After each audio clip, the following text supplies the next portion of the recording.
ઝાંખો પડી જાય. આ દોડવા વાળા એવું કરે, 100 મીટરની દોડમાં ઓઈલો પહેલો નંબર આવ્યો તો એને ઇનામ મળી ગયું, મારો બીજો આવ્યો તોય રોતા હોય. પણ આ મા બાપ એમ કે છે કે મારો દીકરો કે દીકરી જો આગળ જાય અને પહેલો નંબર આવે ને તો મારી ગજગજ છાતી ખુલે. આનો અર્થ શું?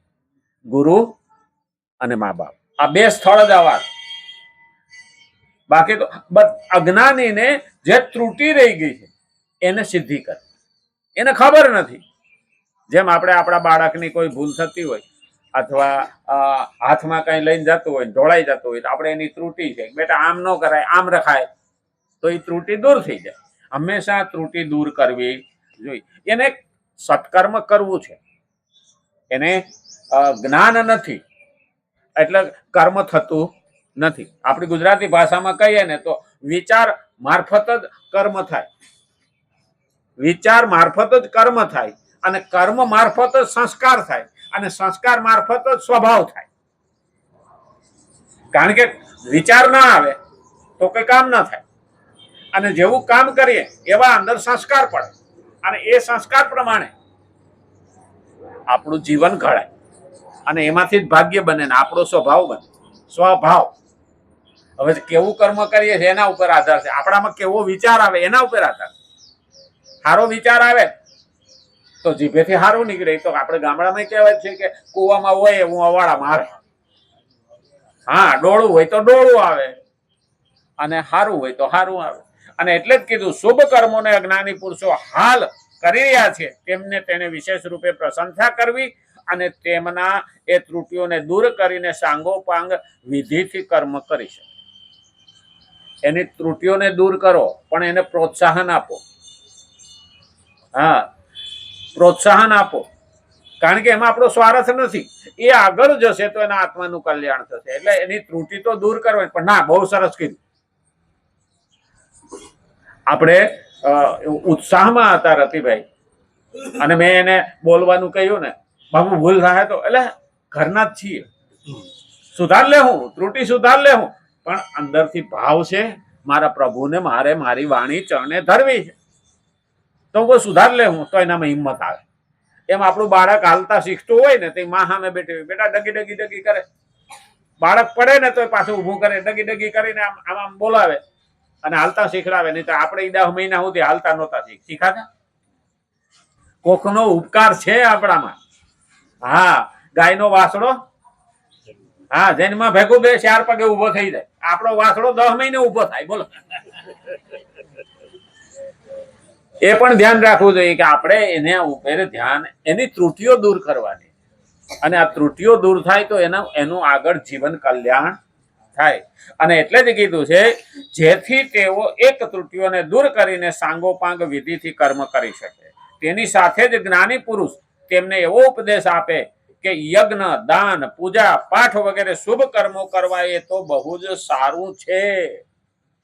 અહીંયા બધી વસ્તુનો એક એક પોઈન્ટ કીધો છે કે ઘણી વખત આપણને એવું લાગે યજ્ઞ, યજ્ઞ કોને કેવો? આમ તો યજ ધાતુ ઉપરથી ઉતરી આવેલો શબ્દ એટલે યજ્ઞ. યજ તો જોઈન્ટ, અંગ્રેજીમાં કે આપણે યજ્ઞ એટલે જોડાવ. હવે જોડાવામાં 3 અર્થ છે. યજ્ઞને આપણે ખાલી એમ કહી દઈએ કે નાના સ્વાહા સ્વાહા કરતા હોય એને યજ્ઞ કહેવાય. એને યજ્ઞ કહેવાય, પણ એમાં 3 વસ્તુ છે. દેવ પૂજા એટલે સ્વાહા, મૈત્રીકરણ અને સંગતિકરણ. આ 3 પોઈન્ટ આવે ને એને યજ્ઞ કહેવાય. મૈત્રીકરણ, સંગતિકરણ ને દેવ પૂજા, આ 3 ભેગું થાય ત્યારે યજ્ઞ બને. તો અજ્ઞાન યજ્ઞ છે, અજ્ઞાન યજ્ઞ છે. તો આમાં પહેલા એકાબીજાને આપણે ઓળખતા થયા. 5 દાડા ન આવે તો આપણે તરત એમ થાય કેમ બહારગામ જાય છે, બીમાર પડ્યા છે, શું થયું હોય છે. મૈત્રીકરણ. સંગતિકરણ, એકાબીજાને જોઈને આનંદ થાય અને વિચારોની આપલે થાય, સંગતિકરણ.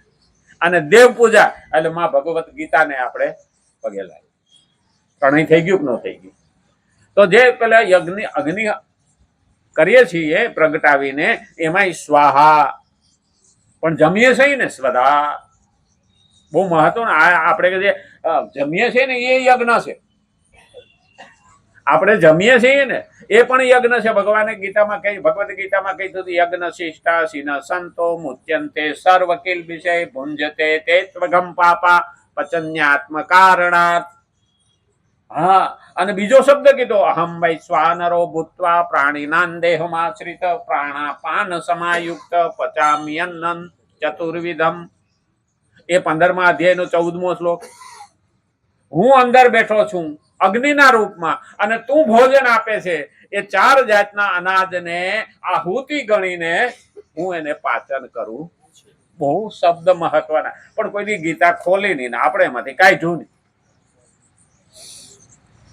પહેલું 700 શ્લોક છે પણ હાથ ભવ તરી જાય. 700 શ્લોક છે પણ હાથ ભવ તરી જાય એવા એવા શબ્દો અંદર મૂકેલા છે. અને આપણે જેને ચોંટેલા છીએ એ તો આપણને આપણો મોહ છે.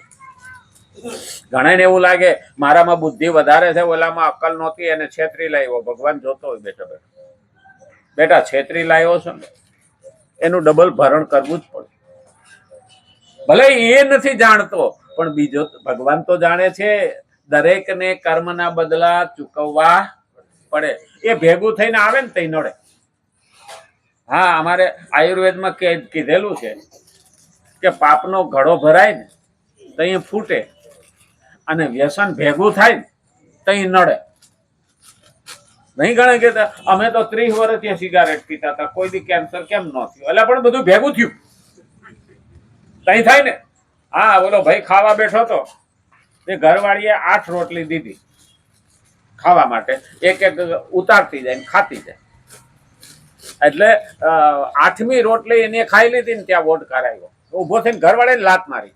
એ કેટલી રોટલી તે મને દીધી? તો કે 8. તો મને 8મી પહેલા દઈ દેવી હતી ને તો વોટકાર નો આવી જાત કે. એટલે પણ એ 7 રોટલીનો પ્રભાવ છે ત્યારે 8મી રોટલી એ વોટકાર આવ્યો. એમ 30 વર્ષના વ્યસન પછી ભેગું થાય તો નડે. એટલે પહેલું યાદ રાખવાનું કે મને અત્યાર સુધી ન થયું તો હવે કેમ થયું? થયા પછી સમજો. થયા પછી સમજો. આપણે બુઢા થયા પછી જ ખબર પડી. આપણા બાપાને આપણા દાદાને જોયા આપણે તેથી નક્કી કર્યું હોત કે મારો બાપો એવો 20 વર્ષનો હોય છે તો આપણામાં આસકલાય આવત નહીં. નહીતર છોકરો 20 વર્ષનો બાપાને ટોસડાઈ કરે નહીં. કારણ કે એને ખબર છે જો આનું જ્ઞાન ના હોય ને તો 20 વર્ષનો માણસ આસકલાઈ ઉપર વધી જાય. આપણે શું કહીએ તો સ્વતંત્ર છે? ના, સ્વચ્છંદ છે. અમુક સમાજમાં જોઈએ ને તો ભણતા જાય ને એમ થોડા ઉછળતા જાય છે. ભણતા જાય ને તો ઉછળતા જાય છે. પણ એના મા બાપ નહીં મૂક્યા આવે ઘરડા ઘરમાં. હો, પછી એને એમ લાગે આમ તો ખરેખર જોવા જઈએ ને તો બહુ ભણેલાના મા બાપ જ ઘરડા ઘરમાં છે. અમુક સમાજ ભલે એટલો ભણેલો નથી પણ એના મા બાપને ઘરડા ઘરમાં નહીં મૂકવા દે. જોવા જઈએ ને તો આ પેલા ઠાકોરો છે, પછી રબારીઓ ભરવાડ છે, પછી અમુક લોકો છે ને એના મા બાપને મૂકવાનો દે. જો મૂકી આવે ને તો ઓલાને જીવવાનો દે. અમુક હજી આપણા ગુજરાતમાં જોવા જેવું છે. ઓલાને તોડી ખાય, ઓલો 5 દાડા નો રહી શકે કે એટલા માટે તને મોટો કર્યો. અને અમુક તો ભણેલા પછી હા મારે અમેરિકા જવું છે, મા બાપને ઘરડા ઘરમાં મેલી જાવ. એટલે હું તારા મા બાપે એના હાટું તારા હાટો પેદા તને કર્યો, મોટો કર્યો. ખરેખર એક એક શબ્દ મહત્વનો છે. ભગવાને કીધું તારી જવાબદારી તારો ધર્મ સંભાળ. અહીંયા તો તોરલે કીધું ને પાપ તારું પર કાચ દાડે જા, ધર્મ તારો સંભાળ. ખરેખર એ ભજનમાં આપણને ટોન મારી છે. અને એટલે પહેલો આપણું કર્તવ્ય છે. એટલે ભગવદ ગીતામાં પણ અર્જુનને આ જ પ્રશ્ન થયો હતો. સત્ય અને અસત્યની લડાઈ એટલે ભગવદ ગીતા, મહાભારત. પછી ધર્મ અને અધર્મનું યુદ્ધ એટલે મહાભારત. પણ ત્રીજું છે 2 ધર્મનું યુદ્ધ એટલે મહાભારત. અર્જુનને દ્વિધા ધર્મ અને અધર્મની નહોતી, સત્ય ને અસત્યની નહોતી. અર્જુનને દ્વિધા છે નહીં હતી. આ ભગવદ ગીતા કીધી કેમ? અર્જુનને નક્કી નહોતો કરી શકતો કે આ 2 ધર્મની લડાઈ છે મારે, એમાંથી કયો ધર્મ મારે અપનાવવો. ભગવાનની આગળ પહેલા અધ્યાયની અંદર અર્જુને શું કીધું? આમે મારા છે, મારા કુટુંબના છે, અને એને મારે મારવા એ મારો કુળ ધર્મ છે. પણ મને હાથમાં ધનુષ બાણ છે તો એ મારો ક્ષત્રિય ધર્મ છે. પ્રભુ, હું ક્ષત્રિય ધર્મ નિભાવું કે કુળ ધર્મ નિભાવું? આ બે ધર્મ, આ બે ધર્મની લડાઈ. અને બે ધર્મની લડાઈ ભગવાનને પૂછે છે મારે કઈ અપનાવી? ત્યારે ભગવાન કહે છે ઓઈલા તો ઘેરે જઈને મરી જવાના, એ કાયમ રહેવાના નથી, પણ તારે ક્ષત્રિય ધર્મ નિભાવવો. કેવડું મોટું કહી દીધું. હું જેને મારા ગણું છું એ મારા રહેવાના નથી. હા ઠીક છે, બાપુ જાદુ મૂકીને જાય તો છોકરા રાજી થાય. બાપુ જાદુ મૂકીને જાય તો છોકરા રાજી થાય. પણ પાપ કરીને ભેગું કરીને ગેવાય છે તો બાપો પાપ લઈને જાહે અને વાહે પરજાને નડશે. નહીં કેતા આપણે એક્સિડન્ટ થાય ને બચી જાય ને તો કે ગઈઢાને પૂન આડા આવ્યા, ગઈઢાના પૂન આડા આવ્યા તે બચી ગયા. તો એટલે ગઈઢાના પાપ આડા આવે તો ભૂકો થઈ જાય કે ન થઈ જાય? તો તું રૂપિયા કમાઈને જાશો, ભેગું પાપે કમાઈને દે ને જાશો. કરેલા કર્મ તો તારા છોકરાઓને પણ નડશે. એટલે તો અમુક અમુક બહુ હપ્તા ખાઈને ભેગા કર્યા હોય ને એની વાહે પરજામાં ફૂંકી બુકડો ન ભરી, પરજામાં ઠેકાણા ના હોય. અને આપણે તો ભગવાન પાસે શું માગીએ? હે ભગવાન, જાજા નહીં પણ એકાદો એવો દીકરો દે શ્રવણ જેવો. એનો મતલબ શું થયો? કે હરામખોર તો આવવાના જ છે. પેલો પંડિત બેઠો બેઠો શિવ ના મંદિરમાં તપ કરતો તો 12 મહિના સુધી તપ કર્યું. એક ખાલી શેર માટીની ખોટ દીકરો નહોતો. અને એક આવ્યો પેલો લૂંટારા, તો જનાવર કાપી અને શિવને ચડાવી અને બાધા રાખી. માનતા મને ભગવાન પ્રસન્ન થઈ ગયા. બોલ કે શું હતું? એ કે મારા બાળક નથી કરતો, ચાર દીધા. ઓલા ચાર લઈને વયો ગયો, 4 દીકરા તને દીધા. એટલે આવડો આ 12 મહિના થયા બેઠો તો ભગવાન સામે બાંધવા માંડ્યો. ભોળાના સામે હું 12 મહિના થયા બેઠો છું, મને નથી દેતા. ઓઈલો આવ્યા ભેગો દઈ દીધું. હા, 4 દીકરા દીધા, મારે તો એક જ જોઈ.